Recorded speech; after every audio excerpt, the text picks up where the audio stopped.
Bismillah, walhamdulillah, wassalatu wassalamu ala rasulillah, wa ala alihi wa sahbihi, wa man walahu amma ba'd. Donc on va commencer, alhamdulillah, notre cours d'arabe. Donc c'est toujours le volume 2 dans le livre de Médine. Et on est dans la première leçon du livre 2. Et vous allez voir que la leçon, il y a un frère, alhamdulillah, jazallahu khairan, il a fait sadaqa, il a imprimé des copies du livre de Médine, le volume 2.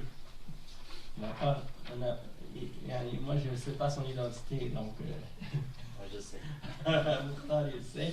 Donc si vous voulez une copie, c'est parmi les frères qui n'étaient pas là à la fin du dernier cours. Si vous n'avez pas encore eu la copie, vous pouvez en prendre. En fait, on a deux, je pense. Il y a aussi, les grammaire. c'est ça. Extrait du livre. L'autre, comme le frère il dit, c'est les règles de grammaire du volume 1 qui ont été rassemblées ensemble pour faciliter la mémorisation puis la compréhension. Donc il y a ça aussi qui est disponible. Donc ceux qui en veulent un, ils peuvent venir le prendre, Inch'Allah. Donc, ceci dit, vous avez pu constater que par rapport au volume 1 ou au livre 1, le livre 2 est un petit peu plus concentré dans les informations qui sont réunies.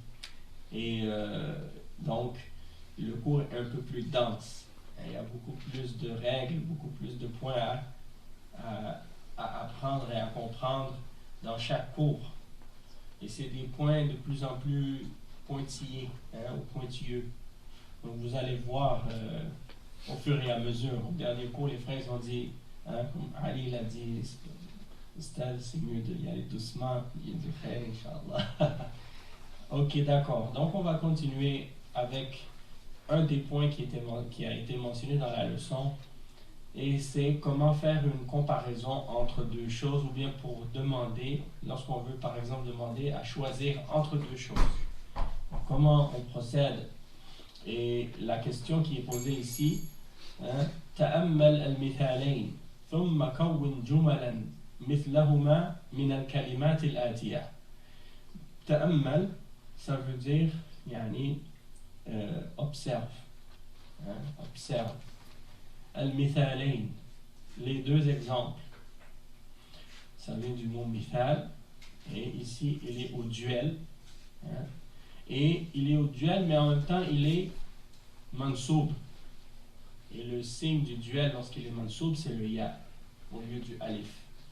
Donc ta'ammal al-mithalayn. Donc qu'est-ce qui est observé et sur quoi on doit méditer, c'est sur les deux exemples. Donc il est maf'oulun bihi. Il est maf'oul bihi, donc il devient mansoub, et le signe alamatu nasbihi al-ya li'annahu muthanna. Il est duel. Donc je vous explique des petites règles en même temps, comme ça rajoute des points, puis ça vous aide à vous préparer lorsqu'on va commencer à parler de ce sujet. Thumma kawwin. Thumma kawwin. Kawwana yukawwinu takwinan, ça veut dire de créer, de former. Ici, on veut dire de créer des phrases. Jumalan. Jumal, qui est le pluriel du mot jumla. Donc, je vais mettre les accents un peu pour vous faciliter à lire la question. Donc, ici, c'est ta'ammal. C'est ça que j'ai fait. Un petit barreau là ici.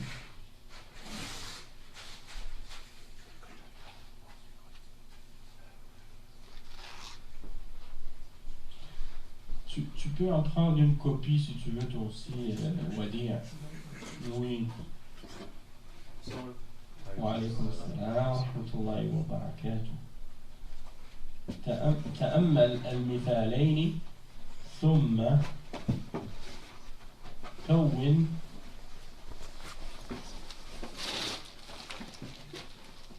جملا Jumalan, qui est le pluriel du mot jumla, qui veut dire une phrase. Mithlahuma.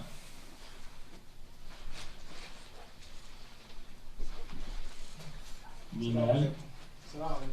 Wa alaykum assalam wa rahmatullahi wa barakatuh. Minal kalimati al-atiyati. Atiya, ça veut dire qui viennent, donc qui suivent. Al-ati, al-atiya. Naam. Al-mithal al-awwal. Donc ici, le mot mithalain, c'est le duel, et ça, c'est le singulier. Al-mithal al-awwal. Premier exemple. Amin al-hindi anta am min Pakistan.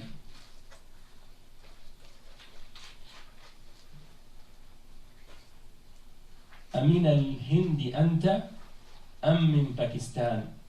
Donc ici on pose la question, est-ce que tu es de l'Inde ou du Pakistan?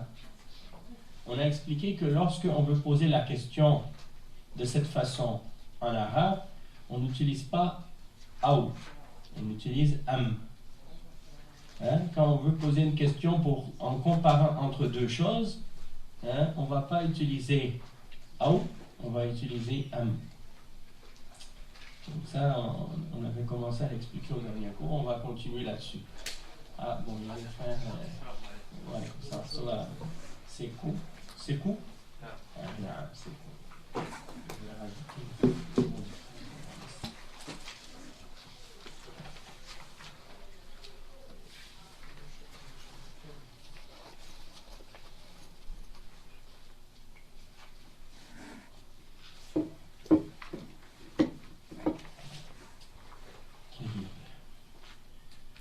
Ok. Al-Mithal al-Thani. Le deuxième exemple.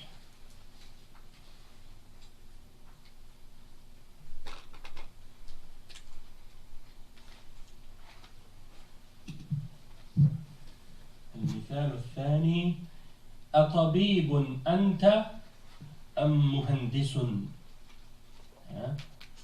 Atabibun anta. Donc, A, ici, le Hamza, ici, ça c'est pour la question, c'est l'article interrogatif, si on veut. Atabibun anta am muhandisun. Donc, est-ce que tu es un médecin ou un ingénieur? Non. Donc, ici, on va passer maintenant aux exercices. Et je vais vous laisser faire un exemple de chacun. Donc, ici, par exemple, c'est comme s'il y aurait, par exemple, si on compare à la forme dont c'est placé ici, il y a le pronom. La première chose qui est comparée est la deuxième. Donc, vous devez former une phrase avec ça. C'est comme si ici, par exemple, Anta, Hind, ou Pakistan. Donc tu dois former la phrase avec les trois éléments qui sont donnés. Donc je pense que vous comprenez le style. Je vais donner la première exercice au frère Moussa Kaba. Et puis chacun votre tour, vous allez répondre en formant la phrase et en posant la question. Mujtahidu anta am keslan. Ouais, amujtahidun. Amujtahidun anta am keslan. Oui. Donc, ici, je vais juste écrire la première phrase pour donner un exemple. Puis après, les autres, je ne vais pas les écrire tous, mais vous allez le faire verbalement. Ok. Amujtahidun.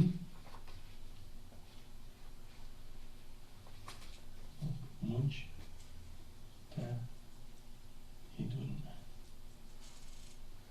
Anta.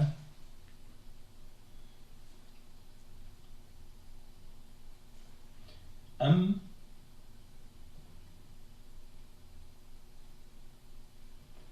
Kaslanu.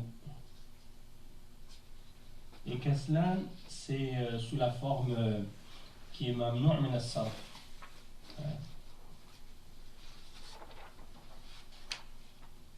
qu'il termine par alif. C'est un wasf, c'est une description, et ça finit par alif noun. Hein? Donc, il est mamnou min as-sarf à cause de ces deux raisons-là. Et ici, donc, la question, est-ce que tu es mujtahid, c'est-à-dire est-ce que tu es un élève qui travaille fort, qui est motivé, ou est-ce que tu es un paresseux? D'accord? Donc, barakallahu fik. Tu as bien posé la question. Il y a l'interrogation à la fin. نعم. إبراهيم تفضل.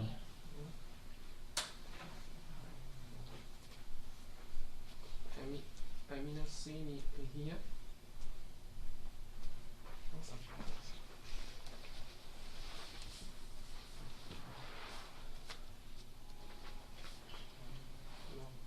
Tu es sur la bonne voie. On n'aurait pas pu dire هي من الصين plutôt là? Non. Non. أمين الصين هي أمين اليابان. أمين اليابان. Ouais. Donc, comme tu vois ici dans Al-Mithal al-Awwal, il y a un exemple de ça. Amin al-Hind. Donc, tu dois passer après l'interrogation directement à la chose qui est demandée. Tu vois, tu ne vas pas dire Ahi Amin as-Sin. Tu vas dire Amin as-Sin hiya. Donc, tu mentionnes directement après la chose qui est demandée et non pas autre chose. Donc, redis-la encore une fois. أمين الصين هي أمين اليابان. Eh non, barakallahu fik. Donc, est-ce qu'elle est de la Chine ou bien du Japon? الآن الأخ يعقوب تفضل يا أخي. طبيبة أنت أم مريضة؟ نعم. طبيبة أنت أم ممرضة؟ أم ممرضة. نعم. ممرضة, c'est l'infirmière. Hein? Est-ce que tu es un médecin ou une infirmière? الأخ علي. النصارى أم يهود؟ لا يعني النصارى هم أم يهود؟ نعم. النصارى هم أم يهود؟ أم يهود. بارك الله فيك. Est-ce que ce sont ceux-là, est-ce que ce sont des chrétiens ou des juifs? الأخ طه, tu veux essayer? Non? Tu passes? Ok, d'accord. Mehdi? مسجد هذا أم مدرسة؟ نعم. مسجد هذا أم مدرسة؟ طيب. رقم 6 مراد. السيارة المدير هذه أو سيارة المدرس؟ J'ai entendu أو. السيارة المدير هذه أم سيارة المدرس؟ نعم. بارك الله فيك. السيارة المدير هذه أم سيارة المدرس؟ نعم.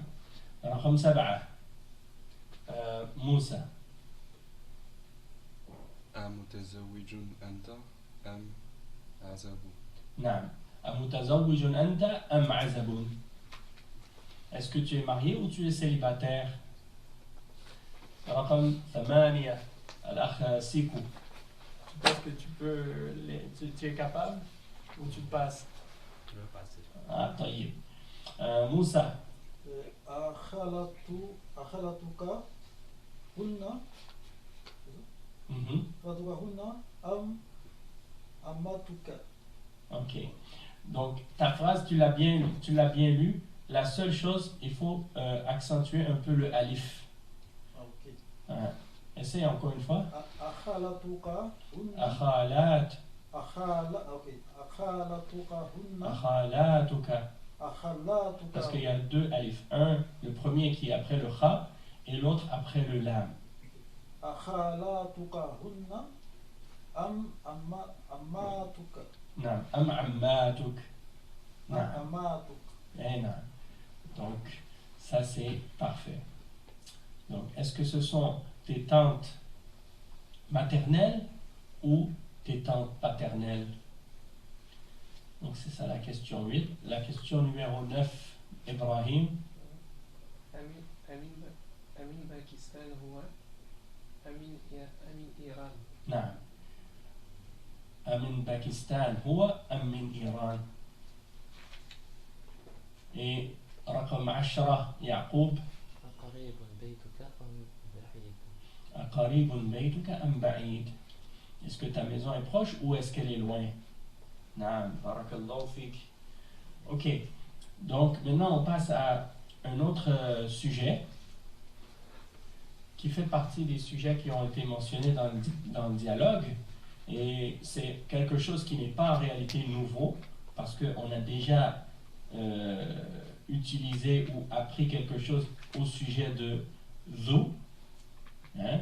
Et qu'est-ce qu'on a dit à propos de zo? Hein? C'est que le terme ou le mot zo signifie sahib. Hein? Donc je vais vous l'écrire ici.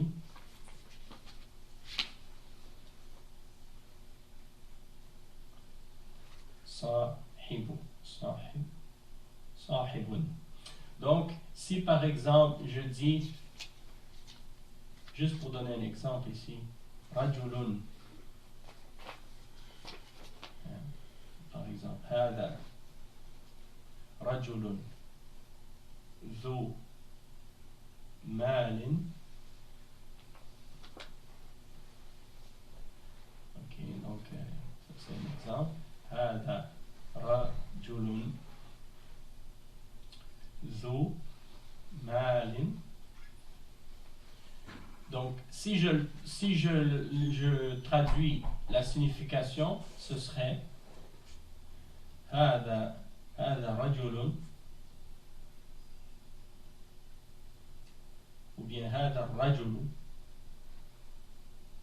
c'est peut-être mieux ici, هذا الرجل صاحب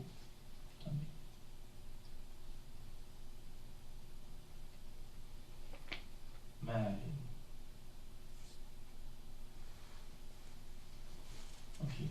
هذا الرجل صاحب مال.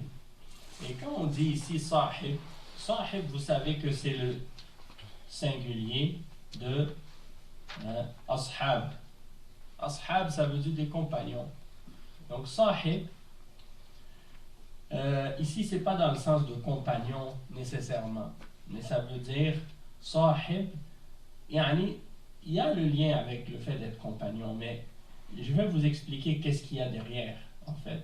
C'est que quand on dit hada sahibu mal, c'est comme si la personne, elle a tellement d'argent que c'est comme si elle était compagnon de l'argent. Parce qu'elle a toujours de l'argent. Hein? Donc c'est quelqu'un qui possède de l'argent en réalité. Donc sahib ou mal, ça veut dire quelqu'un qui possède de l'argent.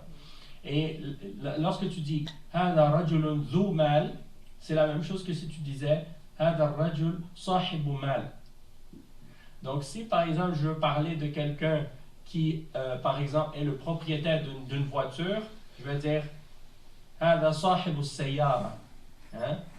C'est lui le maître, le propriétaire, le compagnon de cette voiture. En voulant dire, c'est lui qui est son propriétaire. Si je dis par exemple l'immeuble, je veux dire que ça lui appartient, je veux dire hada sahibul imara. C'est-à-dire, c'est à lui que cet immeuble appartient. Hein? Donc, il possède cet immeuble. Et si je dis hada rajulun dhu imaratin, il possède un immeuble. Hein? Donc ça c'est un exemple. Donc zo c'est dans ce sens-là. Et on a déjà expliqué dans les cours du volume 1 ou du livre 1 que zo fait partie de al-asma al-khamsa. Hein? On avait dit abun, akhun, hamun, fou, zo. Ça c'est al-asma al-khamsa. Et l'i'rab de al-asma al-khamsa, lorsqu'il est marfou', il prend un waw lorsqu'il est mudaf. Lorsqu'il est mudaf. Mais quand il n'est pas mudaf, c'est autre chose. Comme par exemple, akhun, c'est normal. Mais lorsque je dis akhuka, là il prend un waw. Hein? Lorsque je dis fouka, fouka c'est ta bouche. Quand je dis abouka, ça aussi c'est le waw qui est le signe de son raf ici. Lorsqu'il est majrour ou mansoub, ça va être un ya. Ça va être, par exemple, the. Au lieu de zo, ça va être the. Et on va donner des exemples. Aussi, il peut être zo peut être mis au féminin. Il peut être mis au pluriel. Hein? On va donner des exemples dans les exercices. Donc, je vais vous laisser lire chaque phrase. تأمل الأمثلة الآتية لذو. Qu'est-ce qu'ils veulent ici?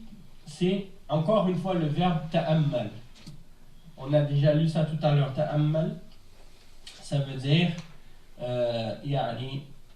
de observer. Hein? Ta'ammal, ça veut dire observer. Et al-amthila, c'est le pluriel du mot mithal. Tantôt on a vu mithalain, mithalan, et on a vu mithal. Maintenant, al-amthila, c'est le pluriel du mot mithal. C'est les exemples. D'accord? Al-atiya lidhu. Hein? C'est-à-dire de cet article-là, de dhu. Bon, pour commencer, je vais demander à Ali de lire la phrase 1. نعم. مديرنا ذو قامة طويلة. نعم. مديرنا ذو قامة طويلة. قامة, c'est la personne lorsqu'elle est debout, elle a une stature, hein? Elle a une stature très haute, elle est grande, cette personne. ذو قامة طويلة. C'est comme si on disait صاحب قامة طويلة. Donc notre directeur a une tenue très haute, une stature très élevée, très droite, très haute. المثال الثاني مهدي. هذا الدفتر ذو ورق مسطر. نعم. هذا الدفتر ذو ورق مسطر. Est-ce qu'il y a des mots dans cette phrase que tu ne connais pas? Non? Donc tu peux me traduire cette phrase. Oui, ce cahier. Ce cahier a des feuilles lignées. Oui. Waraq, c'est le mot feuille. Hein? Waraq. Le pluriel, c'est awraq. Et musattar, ça vient du mot satr, qui veut dire une ligne. Hein? Donc musattar, ça veut dire qu'il a été ligné. Hein? Donc ce cahier a des feuilles lignées. C'est ça ce que ça signifie. D'accord? Donc dhu, ici, c'est dans le sens de posséder, hein, ou d'avoir. Encore une fois. المثال الثالث يا مراد. أحمد طالب ذو علم وخلق. نعم. أحمد طالب ذو علم وخلق. Qu'est-ce que ça veut dire, Mourad? C'est-à-dire que Ahmed, c'est un étudiant qui possède la science et un bon comportement. Non. Un élève qui possède de la science et un bon comportement. المثال الرابع يا موسى. موسى le frère Moussa. هذا القميص ذو كم قصير وذاك ذو كم طويل. طيب. Ok. هذا القميص ذو. Lis le mot encore. Kummin. Parce qu'il y a une shadda sur le mim. Et l'autre mot après? Qasirin. Ouais, qasirin. Donc, qu'est-ce que ça veut dire al-kum? Ou bien traduis-moi la phrase il y a des mots qui, s'il y a des mots que tu connais pas, dis-moi lesquels. Sinon, si tu sais la signification de chaque mot, donne-moi la traduction de cette phrase. ce qamis a des manches courtes Oui. et celui-là a des manches longues. نعم. بارك الله فيك. Donc, هذا القميص ذو كم قصير, c'est-à-dire ce qamis, cette chemise, elle a des manches longues et l'autre, elle a des manches courtes. Hein? La première, elle a des manches courtes, qasir, ça veut dire courte, et l'autre, des manches longues, tawil. Donc, comme ça veut dire la manche. نعم. المثال الخامس. C'est quoi? Tu veux pas lire? Tu passes? Moussa, vas-y. Moussa Kabat. Bon, on va essayer. Vas-y. Al-masjidu zifi الذي. al-masjidu allazi fi Attends, je vais te donner un petit coup de main. Ok. Ici, là, c'est الذي. Ok. Fi.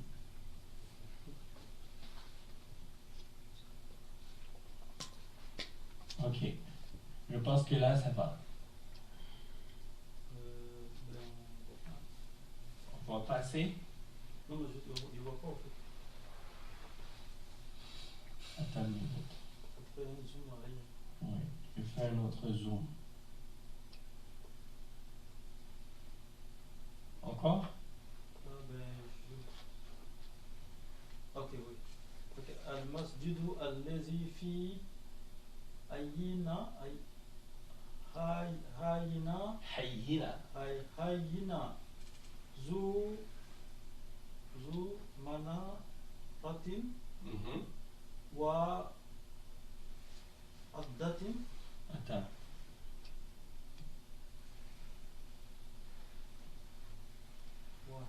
Wahidatin. Ouais. Hidatin. Wahidatin. Wahidatin. Ok, d'accord.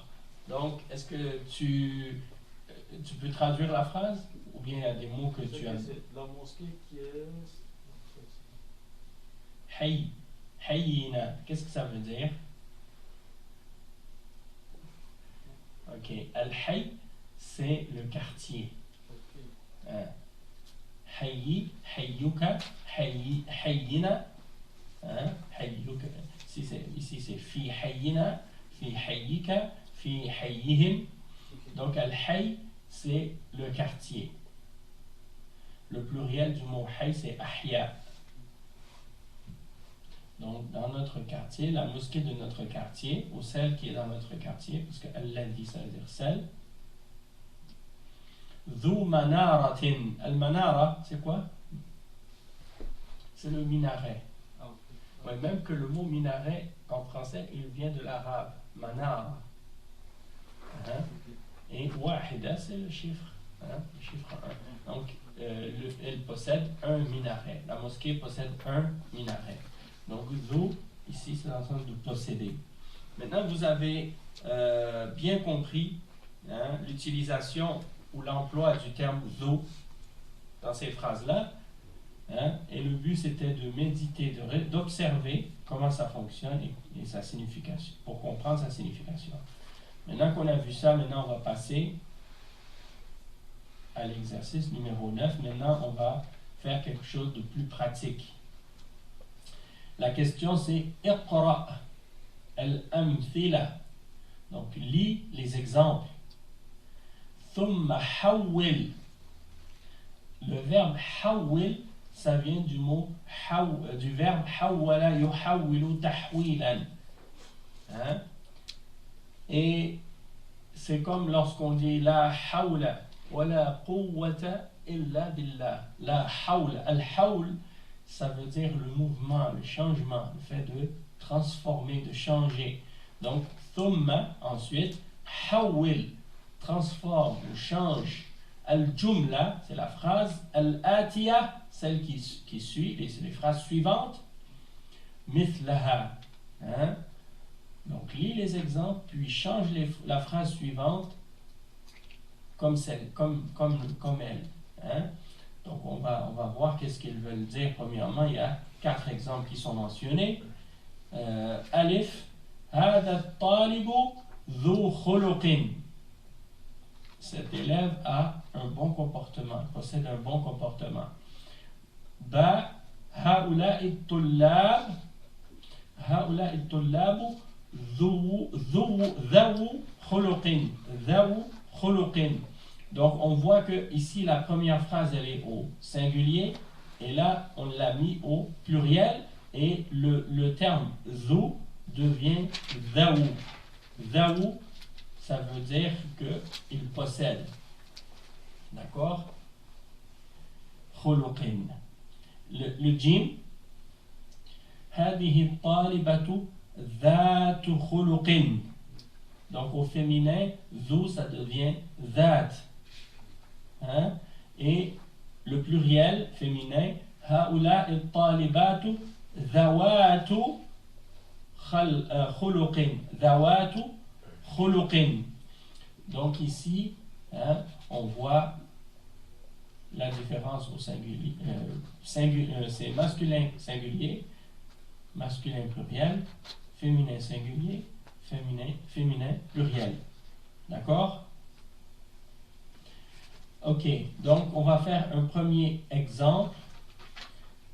Donc ici, qu'est-ce qu'il nous donne? Il nous donne la phrase au singulier et au masculin singulier. Donc de ça, il faut faire le masculin pluriel, ensuite le féminin singulier et ensuite le féminin pluriel. Donc on va commencer avec le numéro 2. On était rendu à Ibrahim. Vas-y Ibrahim. Tu vas faire masculin pluriel maintenant. هذا رجل ذو مال كثير. هؤلاء الرجال ذو مال كثير. نعم ذو مال كثير. بارك الله فيك. Numéro 3. Le c'est quoi? رجال. Rijal. Oui. هذه الامرأة ذات مال كثير. هذه المرأة. هذه المرأة. Je vais l'écrire.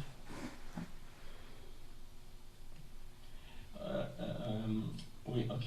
Donc, tu as dit هذه المرأة.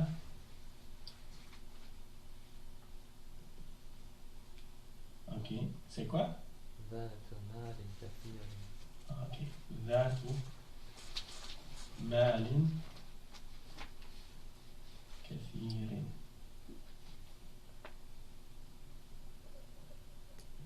Donc c'est ذات مال كثير. نعم.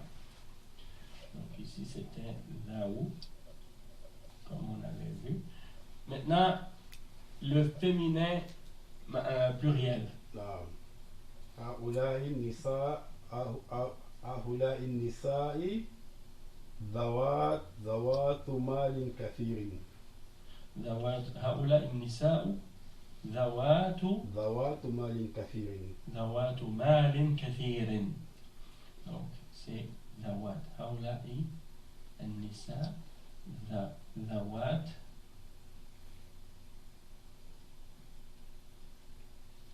ذوات مال كثير. نعم. بارك الله فيك. Ok. Donc on a fait ça maintenant. Ici, il y a un autre exercice avec le terme la'alla. Et si vous vous souvenez bien, dans le texte, il y avait le terme qui était mentionné ou utilisé qui est la'alla. Et on a vu que la'alla, en arabe, on dit للتمني. لعل للتمني. Je vous ai posté dans le groupe un petit tableau justement par rapport à inna wa akhawatuha. si vous avez vu les messages que j'ai postés ce matin, Non. donc quand vous regardez par exemple que Inna, elle a des sœurs. Hein, et ces sœurs, elles agissent de la même manière. Hein, comme on a dit au dernier cours, Inna tansib al-mubtada wa tarfa' al-khabar. Eh bien, les autres sœurs de Inna, elles font la même chose. Tansib al-khabar wa tarfa' tansib al-mubtada wa tarfa' al-khabar. Et la'alla l'ittarajji, pardon, layta l'itamanni. Layta, c'est pour at-tamanni, c'est-à-dire de souhaiter. Tandis que la'alla, c'est l'ittarajji, c'est-à-dire pour l'espoir. Hein, ça veut dire espérer. D'accord? Et l'exemple qui est mentionné ici, par exemple, la'allaka bi khayr. La'allaka bi khayr. Et l'exercice qui est mentionné ici, ou qui est donné ici, le but, même si on mentionne la'alla, mais le vrai but c'est de pratiquer à attacher les dhama'ir. Donc c'est un exercice pour se pratiquer à transformer les pronoms qui sont munfasil pour les rendre muttasil. D'accord? Donc si je vous donne l'exemple ici du premier numéro, al-mithal al-awwal, huwa bi khayr. Donc qu'est-ce que tu dois faire? Je vais vous écrire la réponse, juste pour le numéro 1, pour vous donner un exemple. C'est la'allahu bi khayr.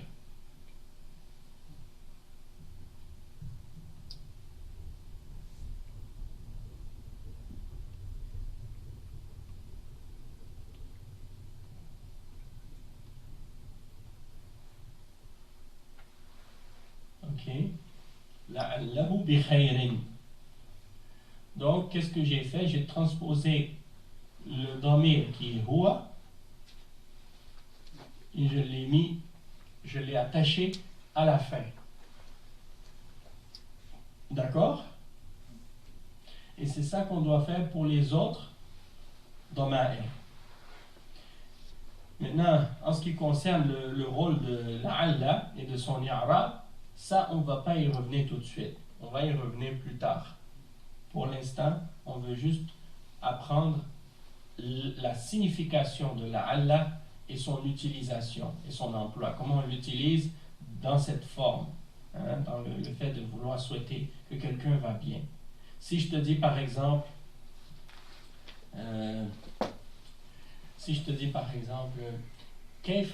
كيف الأخ مختار لعله بخير. Hein? Ça veut dire quoi?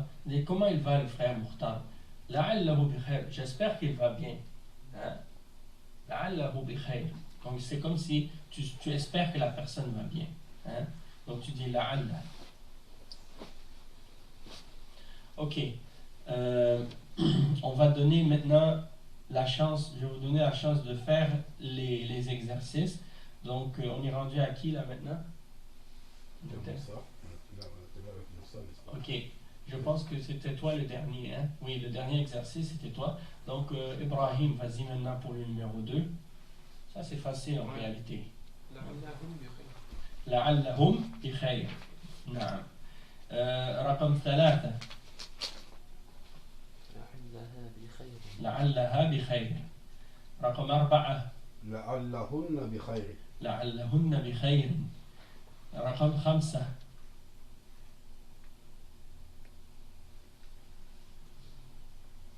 مهدي. لعلك بخير. لعلك بخير. رقم 6. لعلهم بخير. لعل c'est أنتم. لعلكم بخير. لعلكم بخير. نعم. رقم 7. لعلك بخير. لعلك بخير. رقم 8. Oui. أنتن. Donc, si on l'attache, لعل, ça devient comment?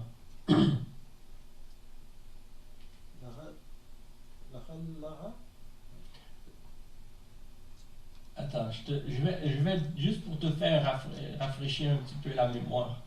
On a vu cet exemple-là déjà, ce tableau à la page 7, où on a vu comment on attachait.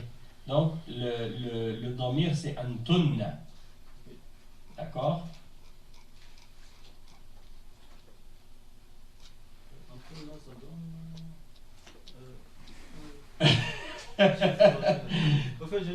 Tu l'as vu, mais on l'a pris, mais les autres, non, les sœurs de Inna, là, je ne sais pas comment les attacher. Mais non, mais c'est la même chose. C'est-à-dire, si c'était Inna, tu aurais dit quoi? Antunna. Tu aurais dit. Donc, Antunna, déjà, tu te dis que c'est la deuxième personne. Donc, c'est Al-Mukhatab. Donc, Al-Mukhatab, en général, hein, on a vu Anta, Anti, Antum. Et Anta, c'était hein, La'allaka. Anti, c'était La'allaki. Antum, c'était La'allakum. Maintenant, Antunna, c'est Al-Mukhatab féminin pluriel. Donc, ce serait La'allakunna. La'allakunna, exactement. La'allakunna bi khayr. Et raqam 9. Ici, le mot c'est najihun. Oui, najihun. La'alli najihun. La'alli najihun. Najihun. Eh naam, ana. Najih, ça veut dire quoi? Najaha, yanjah, yanjihu. Ou yanjahu. Yanjah, najah, ça veut dire la réussite, le succès. Par exemple, si tu réussis ton examen et tu dis najahtu, najahtu fi l'ikhtibar. J'ai réussi mon examen. Ok? رقم 10.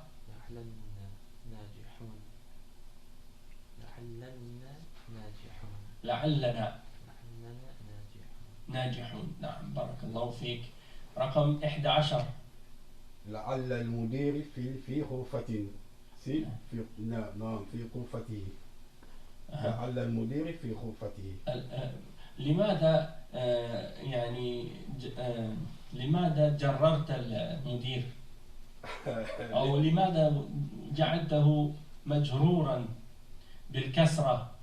نعم لأن لعل صاحب إن. نعم. وإن ماذا تفعل؟ وإن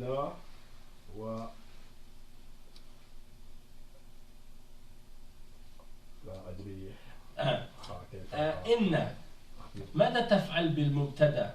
إن ماذا تفعل بالمبتدأ؟ يغير. نعم. وكيف بأي طريقة؟ إلى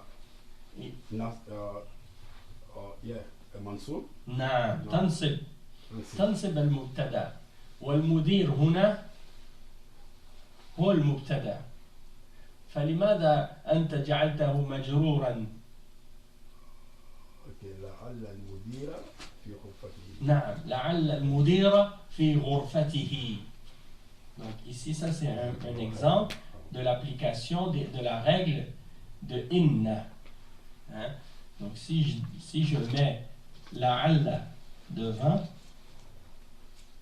ok, donc il fait le même travail que inna. Le inna, il rend le mubtada mansoub, donc il doit prendre ici une fatha. لعل المدير في غرفته. في غرفته, ça c'est le khabar. في محل رفع. Mais étant donné que ici c'est harf jar et غرفته, غرفته غرفة il est مجرور وعلامة جره الكسرة وهذا الضمير يعود على المدير في غرفته يعني في غرفة المدير. طيب لعل المدير في غرفته.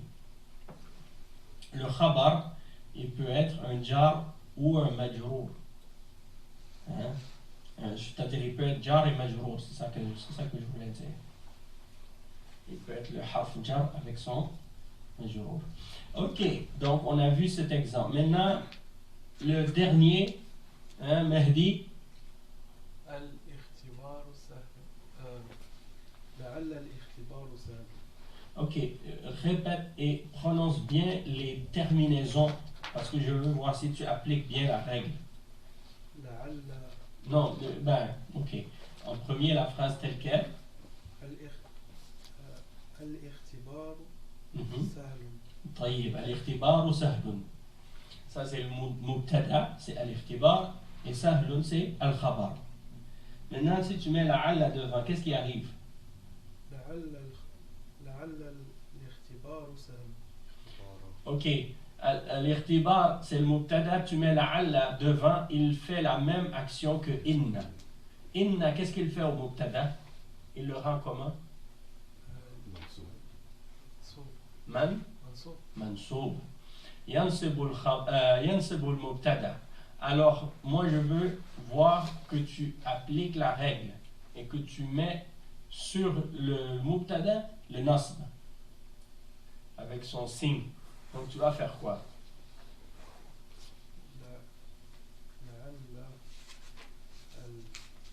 Quand un nom régulier comme ça est mansoub, c'est quoi par quelle façon on manifeste le nasb pour un mot?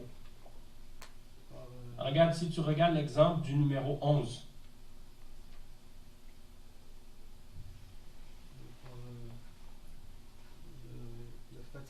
Oui, al-fath. Hein? On a vu ça, l'exemple ici. La'alla al-mudira. Donc il prend une fatha, devient mansoub. Et le signe du nasb ici pour ce type de nom, c'est la fatha. Si c'était un autre, comme par exemple, un jam' mu'annath salim ou un jam' mudhakkar salim, ce serait autre chose. Là je dirais la'alla al-muslimina najihun. Pourquoi? Parce que muslimoun c'est jam' mudhakkar salim, le signe de son raf c'est le waw, mais quand il est majrour ou mansoub il prend un ya, donc j'aurais dit la'alla al-muslimina najihun, et najihun reste marfou' parce que il est le khabar de inna, et le khabar de in il est marfou', d'accord? Donc ici ça va être quoi la phrase avec la alla devant? Si tu l'appliques la règle comme il faut. لعل الاختبار Oui. Sahlun. Oui, parce que le khabar, lui, il est marfou', il n'est pas mansoub. Donc, je vais écrire la alla ici. Al-ikhtibara sahlun. D'accord?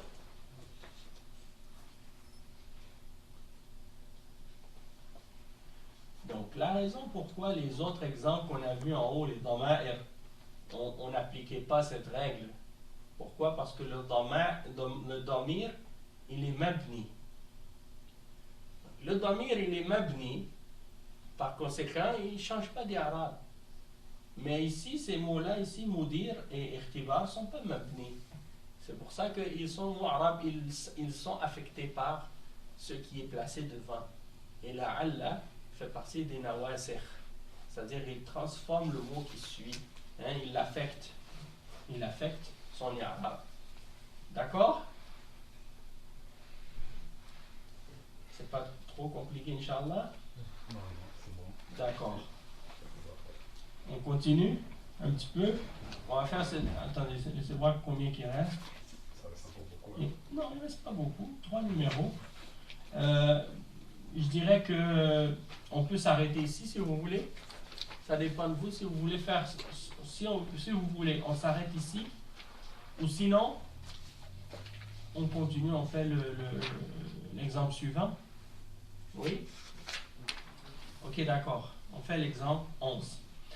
Je vous ai envoyé aujourd'hui aussi un petit texte, peut-être c'était un petit peu compliqué, j'avoue, parce que c'est quand même un texte assez détaillé et avancé, mais si vous prenez un peu le temps de lire lentement, je pense que vous alliez comprendre que ça parlait de al-ismu al-manqus. Al-ismu al-manqus. Et la définition qui est mentionnée, c'est huwa kullu ismin mu'rabin akhiruhu ya'un lazimatun maksurun ma qablaha مثل قاض القاضي الساعي. Ok? Donc ça veut dire que c'est un nom dont la dernière lettre, un nom qui est mu'rab et dont la dernière lettre est un ya. Comme le mot ici, ghalin, al-ghali. Al-ghali, ça veut dire quelque chose qui est cher, qui est dispendieux. Et ce mot-là, c'est un mot qui est en arabe, on dit qui est manqus. Pourquoi? Parce qu'il termine par une lettre qui est le ya, et le ya, c'est une harf illa. On dit que c'est une lettre qui est malade. C'est un nom qui termine par une lettre qui est malade. Les lettres malades sont 3. Et ça, je vous en avais parlé au dernier cours. Donc, je vais l'écrire ici. D'accord? Donc, حروف العلة. العلة, c'est dans le sens ici de la maladie, si on veut. حروف العلة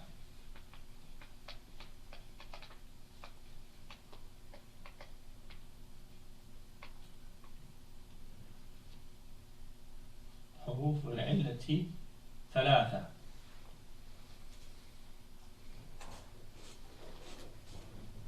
الألف الياء والواو. Ça c'est حروف العلة. C'est les lettres malades, si on veut. Et quand un nom, ici comme ici, ce nom-là il termine par un ya, on l'appelle al-ismu al-manqus.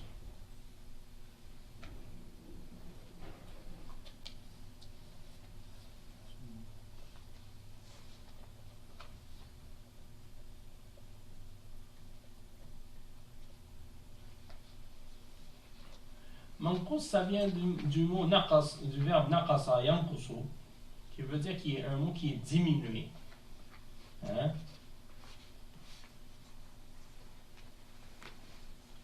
Al-ismu al-manqus. On a déjà vu dans certains cas où un nom qui termine par un alif maqsoura. Alif maqsoura comme Mustafa, Mustashfa, on dit ces mots-là sont maqsoura, al-asma al-maqsoura. On ne voit pas les arabes apparaître. Ou bien al-asma al-mamdouda. Mais ici c'est al-manqus et c'est dans le cas de, par exemple, on a vu l'exemple ici de qadi. Donc, qadi, al-qadi.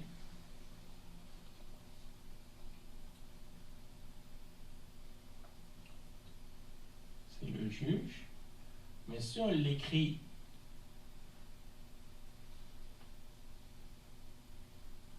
al-qadi, et il termine par une kasra sur le da et le ya, donc à cause du ya ici, la kasra et le ya, eh bien son i'rab il n'apparaît pas. C'est comme s'il y avait une soukoun ici. Al-qadi. Le seul cas, aussi par exemple, ici quand on le met à l'infinitif, pas à l'infinitif, à l'indéfini, on va dire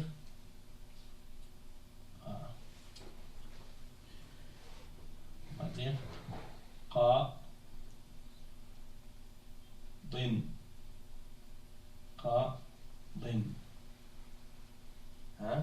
Al-qadi qadin. Exemple ici, al-ghali, si tu dis par exemple al-ghali,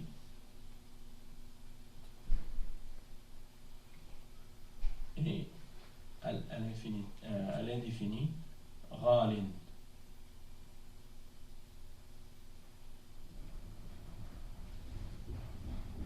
Et on voit l'exemple, ils l'ont mis dans le livre. Ici. بوضع غال أو غالية في الأماكن الخالية.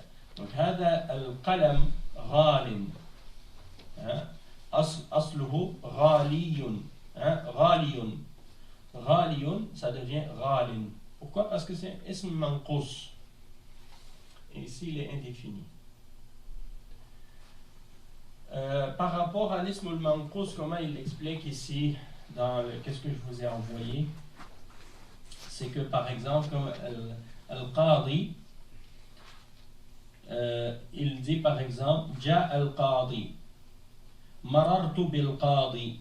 Dans les deux cas ça reste tel quel. Ja al-qadi, ça c'est marfou', et marartu bil-qadi, ça c'est majrour à cause du ba. Donc dans le premier ja al-qadi, il est fa'il marfou', le fa'il est toujours marfou'. Et ici on met pas la dhamma à cause qu'il est un nom qui est manqus. Marartu bil qadi. Et c'est la même chose avec le ya. Il dit que dans ce cas-là on va dire que son i'rab il est muqaddar. Muqaddar, ça veut dire sous-entendu. On ne l'écrit pas mais il est sous-entendu. D'accord? Et comme ils disent ici, kalimatul qadi waqa'at fa'ilan fi ja' al-qadi fa'ilan marfu'an wa alamatu raf'ihi ad-damma al-muqaddara muni'a min zuhuriha al-thiqal. Qu'est-ce qui empêche de mettre le dhamma? C'est que c'est trop lourd à prononcer sur la langue. Et les Arabes, ils n'aiment pas les choses qui sont trop lourdes à prononcer sur la langue, alors ils l'enlèvent complètement. D'accord? Et l'autre exemple, quand il est majrour, il dit يعني وقعت كلمة القاضي اسما مجرورا بالباء وعلامة جره الكسرة المقدرة منع من ظهورها الثقل. Encore une fois, ça ne va pas dire مررت بالقاضي. C'est trop lourd. Les Arabes ils n'aiment pas ça. Quand c'est trop lourd, ils l'enlèvent. Le seul cas où ils le mettent, les Arabes, c'est lorsqu'il est mansoub. Ils vont mettre le ya, la fatha parce que ici c'est plus facile à prononcer. Par exemple, ra'aytu al-qadiya. Ils vont dire al-qadiya, oui. Donc quand il est marfou' et majrour, on l'enlève, on fait juste.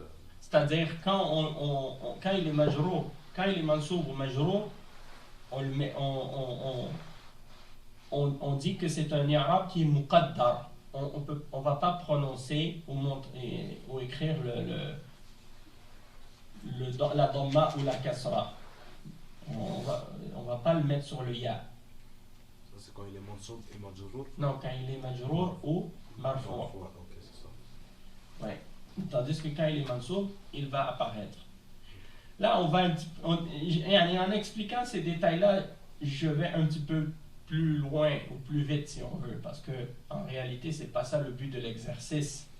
Le but de l'exercice ici il est beaucoup plus simple que ça. Le but c'est d'expliquer la différence entre ghalin au masculin et ghalia.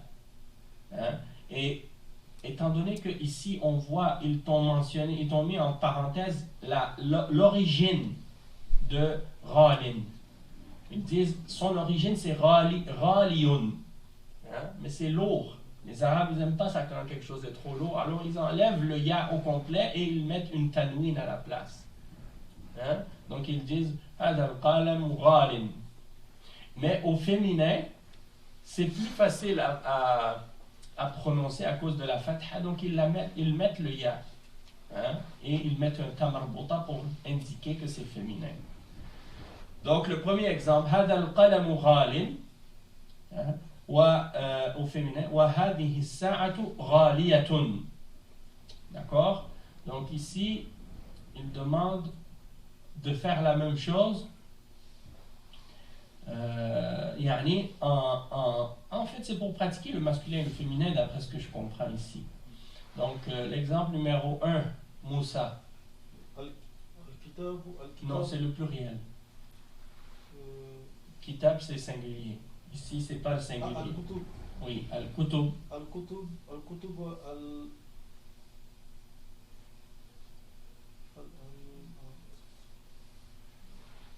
Al-Arabi. Oui, Al-Kutub Al-Arabiya. Al-Kutubu. Al-Kutubu. Al-Kutub Al-Arabiya. Al-Arabiya. C'est Al-Arabiya. sur le ta, à la dernière lettre, c'est quoi le signe ou la haraka? Al-Kutubu Al-Arabiya. Tout. Tout. Al-Kutubu Al-Arabiyatu Ghaliyatun fi bila fi bala. Un mot Baladina. Oui, baladina. J'allais te dire un mot qui a un fi devant. Qu'est-ce qu'il prend? Donc, tu l'as dit. Fi baladina. Donc c'est ralia. Parce que c'est féminin. Ok. إبراهيم المثال الثاني. هذا الكتاب رخيص وذلك غالي. وذاك. وذاك غالي. أي وذاك غال. بارك الله فيك. أوكي. رقم 3 يعقوب. هذا المحجم ب100 ريال هو غال. هو غال. علي. هذه الحقيبة غالية. نعم غالية. Ça c'était relativement facile. Malgré que l'explication sur l'ism al-manqous c'est un petit peu plus compliqué. D'accord? Donc Ça change seulement si c'est masculin. ouais, ça change seulement si c'est féminin. C'est-à-dire si c'est masculin, c'est seulement là qu'on va pas mettre le ya, hein, quand il est indéfini. Mais quand il est défini, on va le mettre le ya. Ok. Donc, il reste un autre exemple. Ça c'est pas trop difficile, Inch'Allah. اقرأ المثالين ثم اقرأ الجمل الآتية بعد ذلك اكتبها مع كتابة الأعداد الواردة فيها بالحروف. Donc en fait, qu'est-ce qu'on a vu dans les nombres, pardon. Dans le volume 1 à la fin, on avait vu que à l'a'dad, hein, les chiffres de 3 à 10, hein, les chiffres de 3 à 10, ils s'inversent en ce qui concerne le genre. Quand c'est des nombres qui dénombrent quelque chose qui est masculin, de 3 à 10, alors le chiffre va être féminin. Si c'est des choses les choses dénombrées sont des choses féminines, les nombres vont être au masculin. C'est le contraire. Mais pour Mia et pour Alf, Mia ça veut dire 100 et Alf ça veut dire 1000, il n'y a pas de différence. Que ce soit masculin ou féminin, ça reste toujours pareil. Si on veut, ça ne change pas. Masculin et féminin, c'est Mia. Mi'atu rajulin wa mi'atu mra'atin. Et sauf qu'il y a une chose qui est spéciale par rapport à la façon dont on écrit Mi'a, c'est que malgré qu'il y a un alif après le mim, on ne le prononce pas ce alif-là. Donc on écrit, c'est comme si ça s'écrit Ma'a, sauf qu'on le prononce Mi'a. Comme s'il n'y avait pas, on annule, on ignore le alif. D'accord? C'est Mi'a. Et une exception? Ouais, c'est une exception comme ça. Mi'a.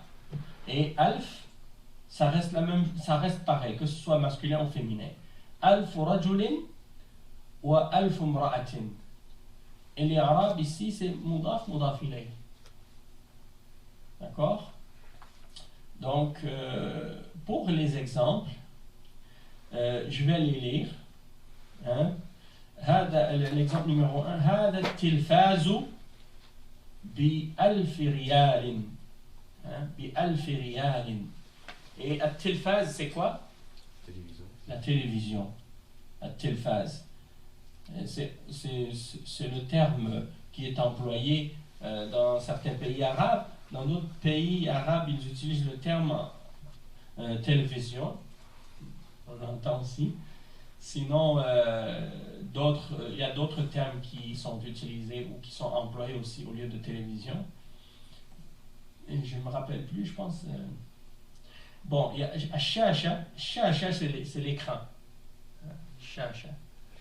Non, Shachatu. Shachatu, c'est l'écran. Donc, on peut dire, par exemple,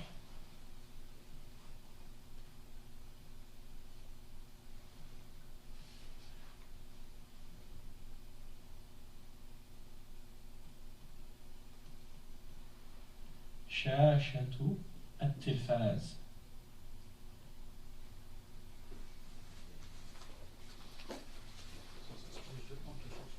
Oui.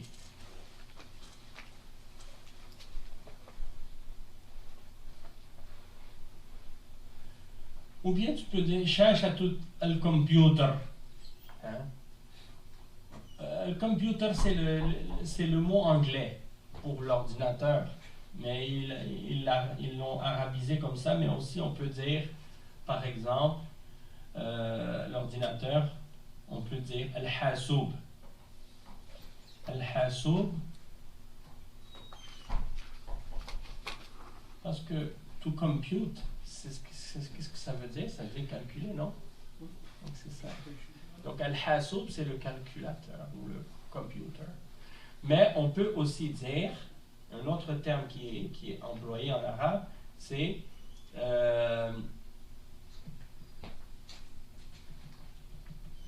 al-hasib al-ali.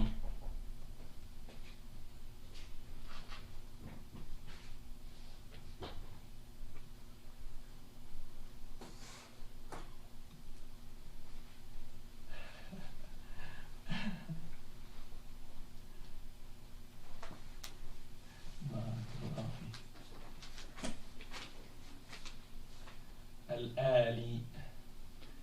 Donc ça c'est un autre terme qui est utilisé pour dire ordinateur. Donc shashatul tilfaz, l'écran de télévision. On peut dire aussi shashatul hasoub, si c'est un autre terme qui est utilisé pour dire l'ordinateur, l'écran d'ordinateur. Ou bien shashatul hasib al-ali. Al-hasib al-ali, ça veut dire al-ali, on utilise pour dire comme par exemple al-rajul al-ali, un homme automate, al-rajul al-ali. Al-hasib al-ali, c'est comme si tu disais comme l'instrument qui est utilisé pour calculer. Donc c'est un ordinateur. C'est une façon dont ils ont traduit le terme ordinateur en arabe. Et comme j'avais dit aussi, ils disent aussi télévision. Télévision, comment ils l'écrivent? En tout cas, c'est un petit peu compliqué parce que c'est des mots français, là, anglais et français. Ala kulli hal. Je reviens à l'exemple, aux exemples, on va terminer. عندي $1000. عندي $1000. Vous voyez que les chiffres ici, ils n'utilisent pas les chiffres arabes. C'est les chiffres indiens. Parce que les chiffres arabes, c'est les chiffres qu'on utilise en français. C'est vrai. Les Français utilisent les chiffres arabes en réalité. Donc les chiffres arabes, c'est comme ça. Les Arabes, ils ont ramené le zéro. Les Européens, avant, ils utilisaient les chiffres romains. Avec les X et les V et les I. Par exemple, pour écrire 15, ils écrivent, je pense qu'ils écrivent comme ça. Hein, ou bien. Hein, c'est ça, 15? Ouais, C'est c'est le avec. croix. Le 10, Oui, il y a un 10 aussi. Hein, il faut dire le 10. Non, Non, c'est, pardon. c'est Juste une croix et un C'est une croix et un V. Ouais, c'est ça. Ça, c'est 10. Ça, c'est 15. C'est ça.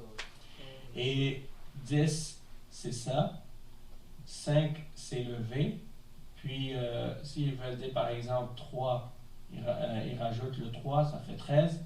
Puis, après 3, ben, ils mettent le X avec un 1 puis un 5 comme ça. Ça fait 14. Puis, après, s'ils veulent dire 16, ils rajoutent 1 comme ça. Mais après, bon, s'ils rajoutent, quand ça devient plus long, là, ça pourrait être vraiment compliqué à écrire des chiffres, puis il n'y avait pas de zéro. Donc, avec le zéro, ça a simplifié beaucoup les choses. Et ça c'est les chiffres indiens de l'Inde. Il paraît que les Arabes ils ont pris le zéro de l'Inde, puis ils l'ont ramené après en Europe, puis les Européens l'ont pris des Arabes. Donc, c'est ça. De toute façon, on profite tous de quelqu'un d'une certaine façon à un moment donné ou à un autre. Ok. في هذا الكتاب 100 في هذا الكتاب 100 صفحة. Dans ce livre, il y a 100, ça veut dire 100 pages. بكم هذه الحقيبة. بكم هذه الحقيبة. Ici, tu poses la question par rapport au prix. هي ب100 ريال. هي ب100 ريال. Donc, elle coûte 100 rials. Donc, on a vu Bikam, on l'a vu ça à la fin du volume 1, du livre 1, on a vu ça pour poser des questions en voulant dire combien. C'est Kam. Et ici, في هذه الكلية 100 طالب من باكستان و100 طالب من إندونيسيا. Donc ici, dans cette faculté, il y a 100 élèves du Pakistan et 100 élèves de l'Indonésie. Hein? Donc maintenant, كون جملا مستعملا الكلمات الآتية. Donc ils veulent ici, qu'est-ce qu'ils veulent? Ils veulent que tu formes une phrase en utilisant les mots suivants.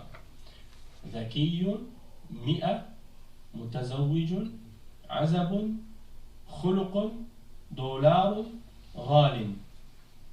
Donc ça pourrait être votre devoir. Faire une phrase avec chacun de ces mots-là. D'accord?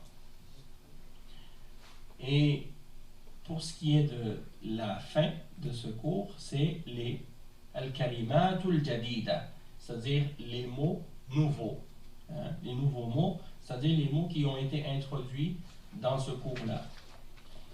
Dhakiyun est le pluriel du mot dhaki. Jam'uhu adkiya'u. Adkiya'u. Ça c'est ala sirati af'ila'u. Et ici, c'est il est mamnou' min as-sarf. Adkiya'u. Ici, rabiyun, c'est le contraire de dhakiyun. Rabiyun, c'est quelqu'un qui est idiot. Hein? Et le pluriel, jam'uhu arbiya. Arbiya, hein, c'est le pluriel.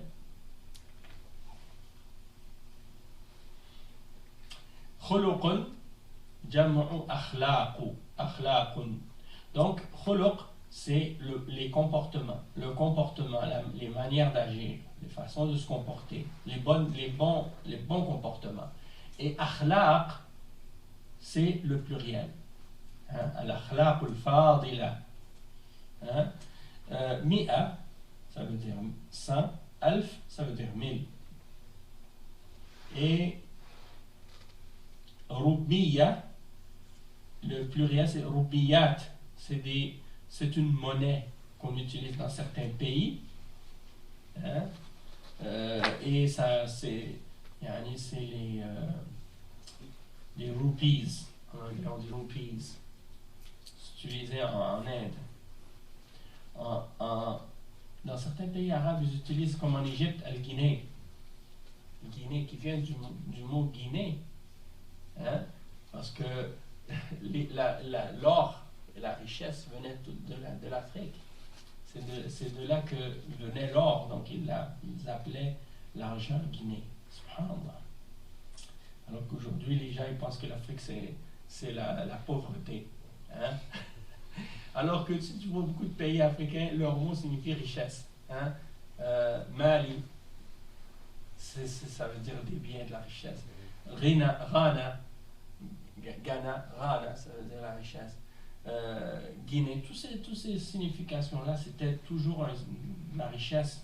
Et tout le monde allait là-bas parce que c'est là-bas qu'il y avait beaucoup d'or, de pierres précieuses, et de richesses et toutes sortes de choses comme ça. Mutazawijun, ça veut dire quelqu'un qui est marié. Azabun, quelqu'un qui est célibataire. Le pluriel c'est Azab. Yahoud, Yahoudiyun, Yahoudun. Yahoudiyun c'est un et le pluriel Yahoud. هؤلاء يهود هذا يهودي هؤلاء يهود. معجم, c'est quoi un mu'jam? Dictionnaire. T'as dit quoi? Non arabe? Ajam. C'est quoi le mot? Le mot ajam. Ah, ok. Non arabe, quelqu'un qui n'est pas arabe, on dit ajami. Ah. Mais mu'jam, ça c'est un dictionnaire. Okay. On peut dire qamus, on peut dire mu'jam, et le pluriel c'est ma'ajim. Ma'ajim. Ok? Dollar, dollarat, ça c'est les dollars. Safhatun, safahatun, ça c'est les pages, singulier, pluriel. Najihun, najihun. Najihun, quelqu'un qui a du succès, qui réussit. Najihun, c'est le pluriel. Et ghalin, on a vu, c'est quelque chose qui est cher, qui coûte cher. Et kummun, le pluriel c'est akmam. Fiha fakihatun. Fiha fakihatun. C'est quoi? Surat Rahman. Ouais, Surat Ar-Rahman. Nakhlu wa rumman. Oui, il y a Nakhlun wa rumman dans la Surah. Mais le verset Fiha fakihatun, non, c'est pas dans ce verset. Dhatu akmam. Dhatu akmam. Mais c'est dans quel verset? C'est au début. فيها فاكهة ونخل ذات الأكمام. فيها فاكهة ونخل ذات الأكمام. Donc le verset, il y a deux règles de grammaire qu'on a étudiées aujourd'hui dedans. Ou bien deux choses qu'on a étudiées. Le premier c'est that. Hein? Donc on a vu que ça voulait dire qu'il possède. Et al-akmam, c'est le pluriel du mot kum. Donc comme ça vous n'allez pas l'oublier. Chaque fois que vous allez entendre akmam, vous allez vous souvenir de ce cours aujourd'hui. Hein? Et vous allez dire, ah oui, on a vu ce mot-là dans le cours akmam. Ah oui, c'est relié, ça veut dire le pluriel de kum. Ça veut dire quoi ici la traduction? Il s'y trouve des fruits ainsi que des palmiers, et aussi les palmiers aux fruits recouverts d'enveloppes. Hein? Donc c'est comme si elles avaient des manches. Donc c'est ce qui complète cette leçon, la leçon 1. Donc alhamdulillah rabbil alamin. J'espère que vous avez compris. Si vous avez des questions, n'hésitez pas à poser les questions sur le groupe WhatsApp. Et je vais essayer, Inch'Allah, de vous donner les réponses et les clarifications de la façon la plus claire possible, Inch'Allah. Et sinon, bien, alhamdulillah, préparez-vous bien pour la semaine prochaine pour la leçon numéro 2, à lire le dialogue et essayer de voir les questions et reviser les choses avant de venir pour le prochain cours, Inch'Allah. D'accord? سبحانك اللهم وبحمدك أشهد أن لا إله إلا أنت أستغفرك وأتوب إليك وصلى الله وسلم على نبينا محمد وعلى آله وصحبه أجمعين والسلام عليكم